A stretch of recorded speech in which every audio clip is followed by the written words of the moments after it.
Here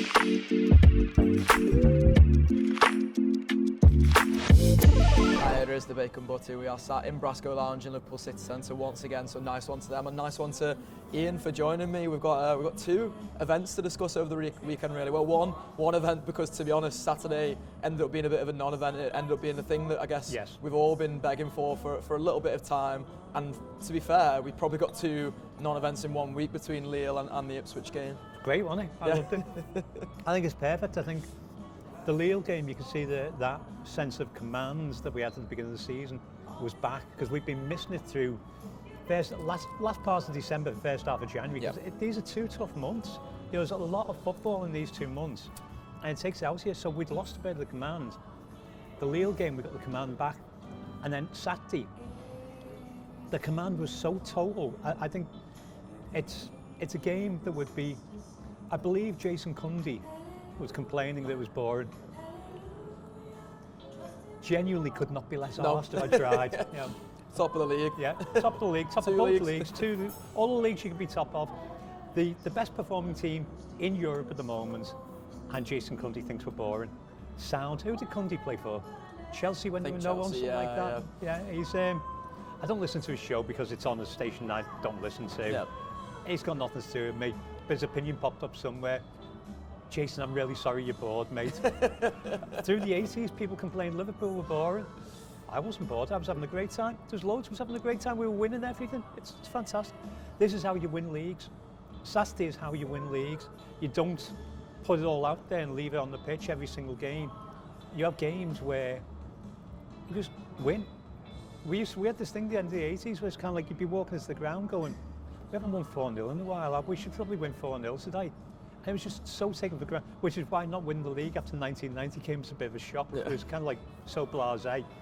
But Saturday was that game where you do your job in the first half.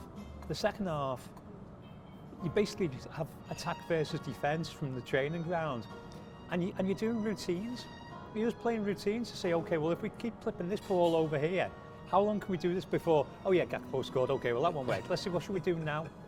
Let's put some subs on and see what they do. And the answer is very little. Yeah. But yeah, it was brilliant. Loved it. Like, Jayden Dan's in midfield.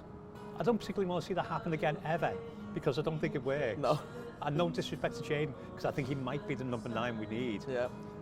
But honest to God, I was bored stiff, I was freezing, it was brilliant. Yeah, absolutely. And that's the thing, you go into Sunday then, and of course Sunday's the 1 year anniversary of Klopp announcing he was leaving the club, and you know, Beth Lindop wrote a really great piece for ESPN as well, a sort of long read about. I'm not ready yet. Yeah, it's really good. I do recommend everyone who's watching to read that as well as you, of course, Ian.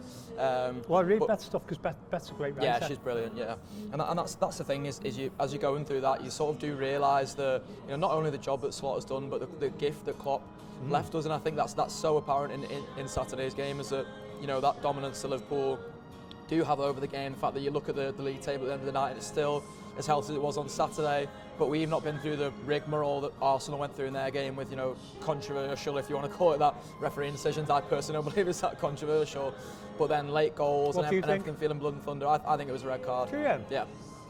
So he's 90 yards from goal, and there's 2 Arsenal defenders past him. So for me, it's the power of the tackle and the point of contact is why I think it's a red card. He's really high on his leg, and he goes into it with some force because he's trying to take the lad out. I think it's. I mean, and this wasn't on the agenda. Well, it wasn't in the agenda. We can pull it back round. Don't worry. I think it's snide, but I think it's the yellow that you want every player to take in that position. In that position, if you've got someone breaking like that, take him down. You're getting a yellow.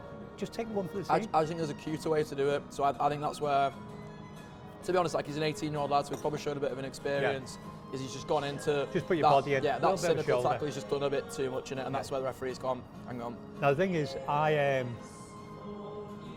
detest the idea that Michael Oliver is being threatened and that his family are being abused and threatened. It's wrong.